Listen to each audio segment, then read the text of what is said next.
First of all, do you know any rude place names in England? Oh. The Three Cocks, is it something?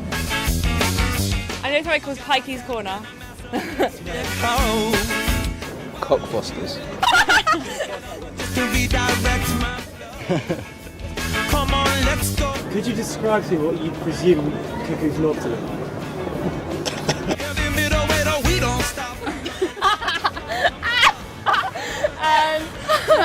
Pointy. Come again and tell me what you're Hopefully not like a knob. like a girl who only. Bit immature, yeah, no. Boom boom skeet skeet, what's grinding home boys? My name's Els. I've lived in London all my life, but I've never truly explored the country. I wanted to explore Britain, but I couldn't decide where to start. Should I start in the Lake District, Gardens of England, maybe even Stonehenge? Then I found this. Far From Dull is literally pictures of all the rude place names in Britain. But I'm not the first person to do this. Every year, people go on pilgrimages to find these names. So I thought I'd give it a go, but not alone. Bringing together the only 4 people I knew who were crazy enough to help me, we attempted to stuff enough luggage than we physically could hold into my 5-door, twin airbag, limited space, cramped legroom Renault Clio. With difficulty. However, helped by sheer force, we managed to jam the contents in and rolled on to complete my highly stupid, yet very exciting adventure.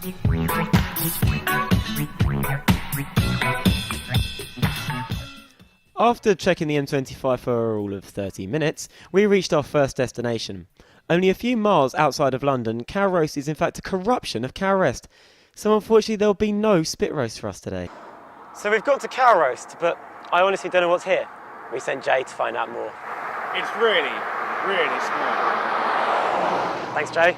So after getting Jay to check out a bit of cow roast, disappointingly we found there's not much here. What I do find interesting is that we've got a pub here, the Cow Roast Inn, which obviously is not open because they don't have any residents. However, if you check the picture, you can see that there is a man about to cow roast.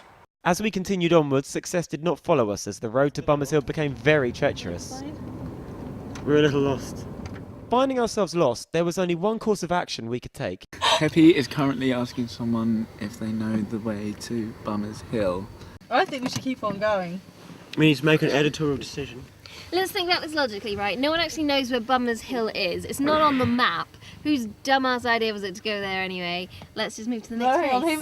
Who made the list? I didn't. You?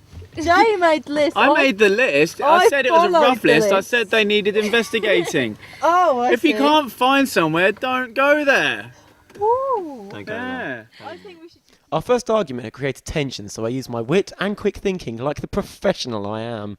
So we went through a couple of towns to get to Bummers Hill. We went through Little Hormead, Greater Hormead, and a windy road that could only be described as a death trap. And we ended up here in a little quaint town with a church and a house and a sign. Bummers Hill. We found it, people. Well, that went down well. As the map indicated, we're off to Ugly. Oddly enough, this small Essex village is nothing like it sounds. With my active imagination, I expected a land paved in concrete and bubbling with grimy cesspools. However, this was more than a village with an amusing name. It was, in fact, picturesque.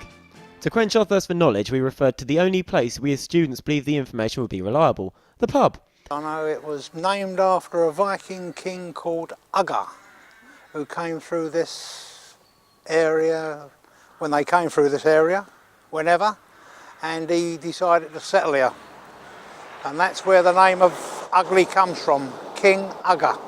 Clearly a fountain of knowledge. Unfortunately, due to time constraints, we had to move quickly away from Ugly, and while we got Heppy's opinion on the village, Bacon End was looming ever closer. Yet we had a slight problem with the car, after I performed a careful and well-conducted 3-point turn. Elliot just drove his car into a ditch. Into a field of crops. And all we can smell from the car is burning. But I think it's going to be okay. Well, I hope it's going to be okay. As you can see, the car looks like it's tooted. I'm a bit scared, to be honest with you. With the car in our trip in turmoil, all we could do was wait for tomorrow and fade to black.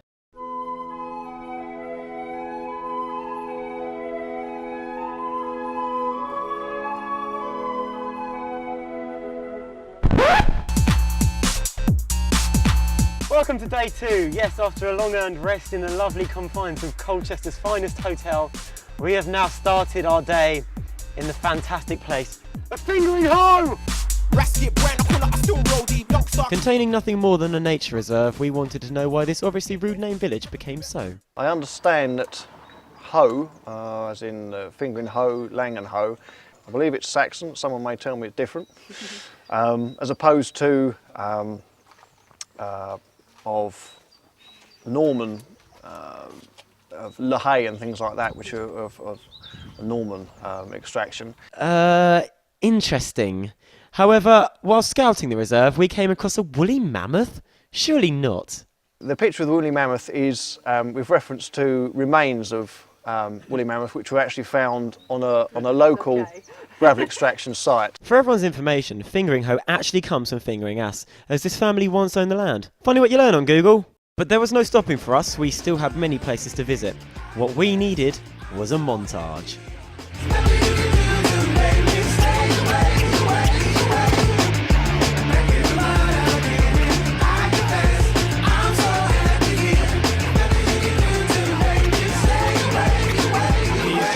Country boy, city slick, hip bull, temperament, and the pony at the flame. Either way you send it in. Gita had a deprived childhood. I've never seen this before, man. We were on Dartford Bridge.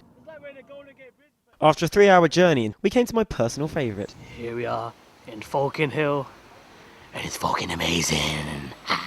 With a population of only 250, Falking developed around a spring which was first founded by a one John Ruskins. Tucked away at the base of the South Downs, the village boasts beautiful views, a community atmosphere, and lovely ponies. Yet there is more to Falking than meets the eye. Every house in the village has a name, doesn't have any numbers whatsoever, and each name to a house relates to something that's from the past that's happened to the house. Falking is actually a wonderful place to live. You've got amazing houses, lovely people, even horses who are willing to talk to you. You don't get that in London very much. Imagine Postman Pat, but in life. It's amazing, it's fantastic. You've got to come here. The last place we came to visit actually in this town was of course this, Falking Hill. The following events took place between Falking and Brighton. We came to Brighton afterwards. It's been really good, really educational. I mean, this is what it's all about. Countryside. Man against nature. I'm in the confines of the toilet at the moment. They think I'm taking a dump. Fingering Hoe was really nice. I take back all the bad things I said about Essex. The bits that we did see were quite nice. I made 2 new friends in ponies. All stuff aside, I'm having a really fun time. I did enjoy Falking. Falking was beautiful. I'm a survivor. Villagers are so down to earth, not like these city folk. Falking Hill were really nice. Divine. I can't remember the places we went to, but it's totally worth it. We're carrying on in our conquest. Hopefully we'll find even better and even funnier names. Yeah, that's about it. We woke with difficulty at the heart-tingling hour of 8 AM. However, it was not in vain as we strived to find our next destination, Cuckoo's Knob, although I was not entirely sure why it even existed. I understand Falking, because whilst that was... well, down here? Oh. While Falking was, you know, in the middle of nowhere, it was still 10 minutes from Brighton. This village is literally in the middle of nowhere. There is nothing around for years.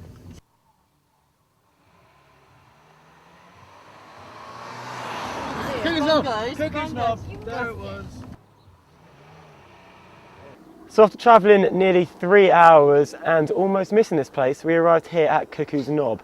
After searching around for what seemed like 3 minutes, we found that all that's here is a few rural houses, about 5 in total, and a few locals. We did hear a massive noise, which I can only presume was Tyrannosaurus Rex, because that's the last time anyone visited this place. Leaving the middle of nowhere behind us, we visited a giant horse that was scoured into the hills of Uffington.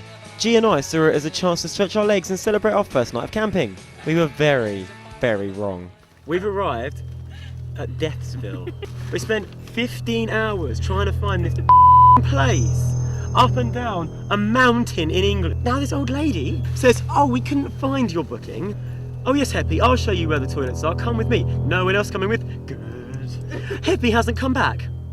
While the girls built the tent, me and G stayed in the car with the doors locked. I'll leave the rest to your imagination. I've seen Wolf Creek. I'm gonna die. You end up heading the The skip. ethnic guy always dies. Thankfully, we survived the night, and Bell End was looming ever closer.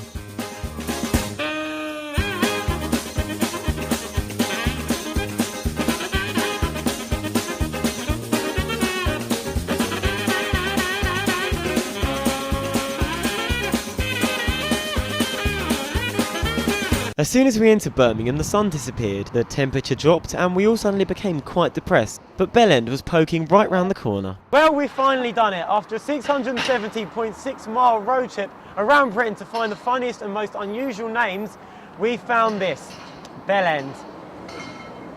It's not the most picturesque of places, that would put it politely. We've been to better places, Ugly, Folking, even Minge Lane was more attractive than this. Not much really more to say, the name says it all. It's Bell End. Thank you for watching our road trip. Here's a collection of some of our thoughts. So we're back from the road trip now. It was a lot of fun. I'm really glad we did it. Turned into a journey of a lifetime for me. Spiritually, chemically, physically, and metaphorically. But it was good fun. Everything was fantastic. I had a great time, and that's why I'm continuing. I was knackered. I smelt, but I loved it. I had some of the best times. I hope they want to carry on, because I'd love to share more experiences with them. Won't do it again for a while. Maybe one day. No chance. Hell no!